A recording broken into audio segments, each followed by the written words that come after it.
कृष्णं वन्दे जगद्गुरुं माधव त्रिभुवन जनप्रियम् कृष्णं वन्दे जगद्गुरुं माधव त्रिभुवन जनप्रियम् कृष्णं वन्दे जगद्गुरुं माधव त्रिभुवन जनप्रियम्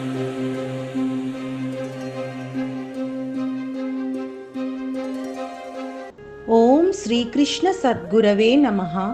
ఓం శ్రీకృష్ణ పరబ్రహ్మణే నమః. కృష్ణం వందే జగద్గురుం. శ్రీమద్భగవద్గీత శ్లోకపారాయణ అథ అష్టాదశాధ్యాయః మోక్ష సన్యాసయోగః. 33వ శ్లోకం. ధృత్యా యయా ధారయతే మనః ప్రాణేంద్రియక్రియాః యోగేన వ్యభిచారిణ్యా ధృతిః సా పార్థ సాత్వికీ.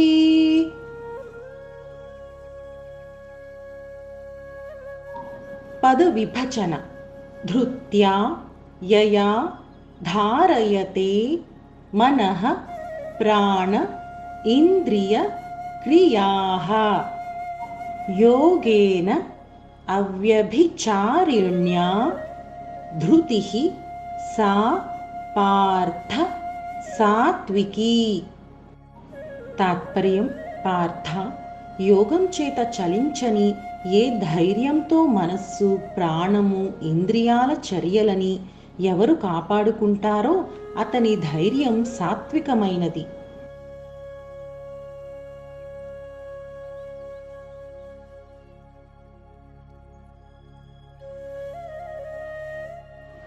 ధృతి అనగానే సామాన్యంగా ధైర్యం అని అర్థం చెప్పుకుంటూ ఉంటాం.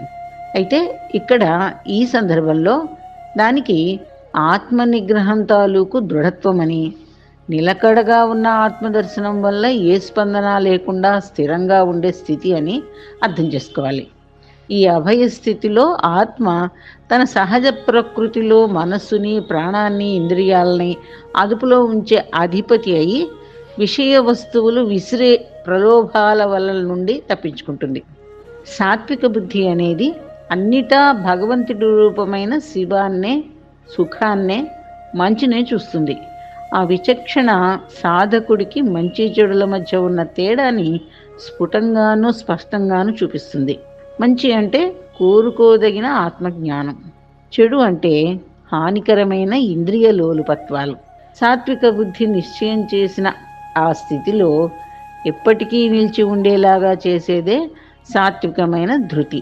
అటు ఇటు వెసగని ఎప్పుడూ అక్కడే నిలిచి ఉండే ఆత్మదర్శనం కుదరగానే యోగికి శాశ్వతమైన ధృతి చిక్కినట్టుగా మనం చెప్పుకోవచ్చు.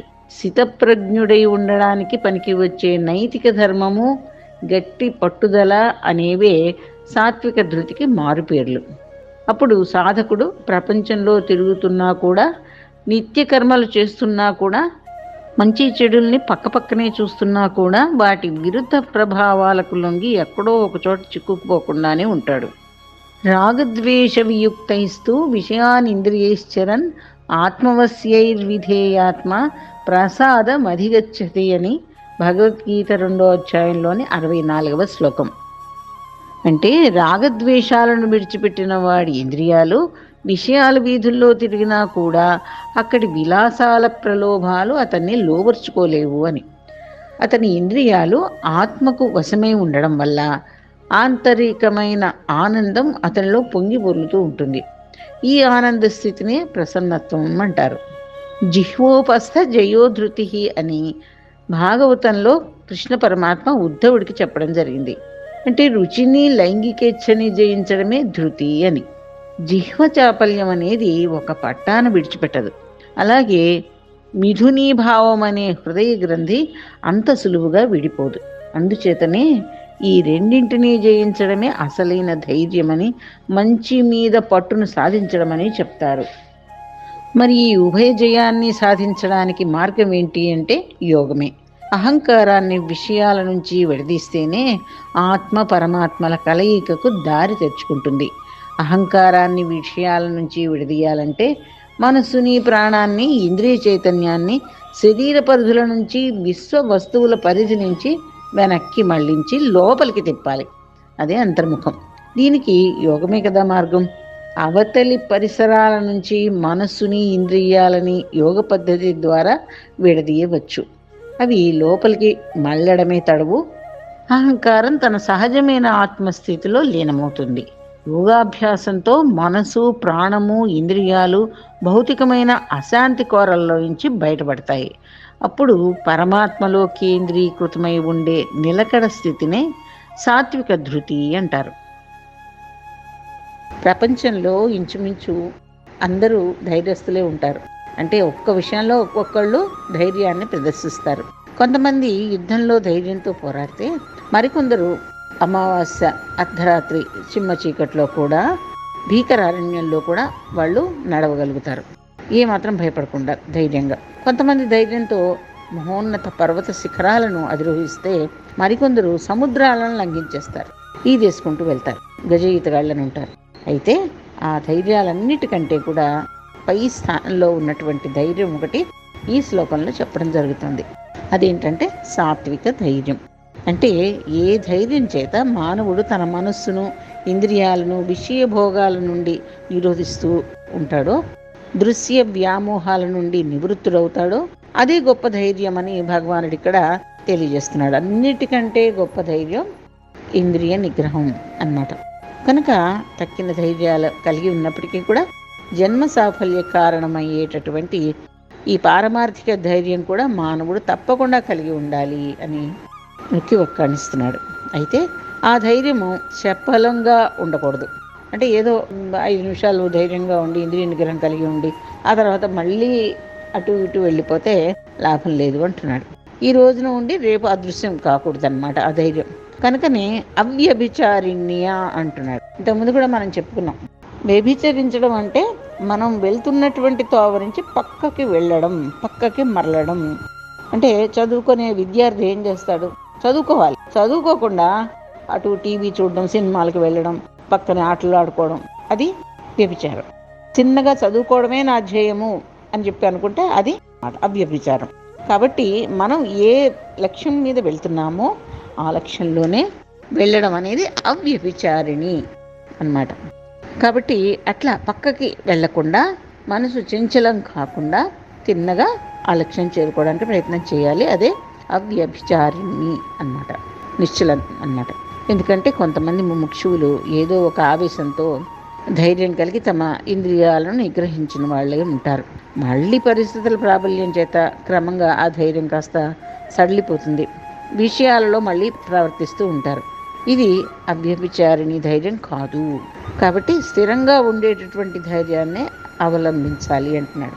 అసలు మనం ఆలోచించినటువంటి ధైర్యం అన్నమాట ఇది. మనని మనం కంట్రోల్ చేసుకోగలగడం, ఈ ధైర్యంగా ఉండడం అని చెప్పడం అనేది అద్భుతంగా తోస్తుంది. కృష్ణార్పణ. ధృత్యాయయా ధారయతే మనః ప్రాణేంద్రియక్రియాః యోగేనావ్యభిచారిణ్యా